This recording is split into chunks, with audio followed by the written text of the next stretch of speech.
haven't had any doubts or sort of trepidation about swimming again and being out, you know, in the deep blue sea. So yeah, I'm looking forward to getting back into the water.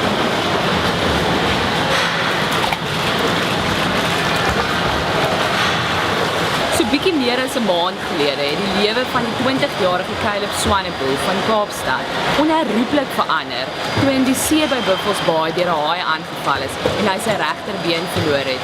Dit het egter nie die drama student van die Universiteit van Kaapstad uit die water gehou nie. Netwerk 24 het een van sy swemoefeninge by die Newlands Sport Instituut bygewoon.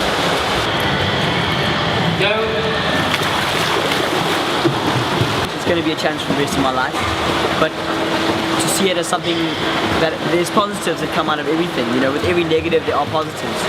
So to think of it in that light and go forward like that, I think that helps a lot. I'm sometimes shocked that I'm sitting here today, I swam today, I'm sometimes shocked that we've carried on so quickly. The main thing is just the support and the love and the care that everyone around me is just showing, and they're there for me, you know. If I fall, they're there for me. Like literally, if I fall, they're there for me.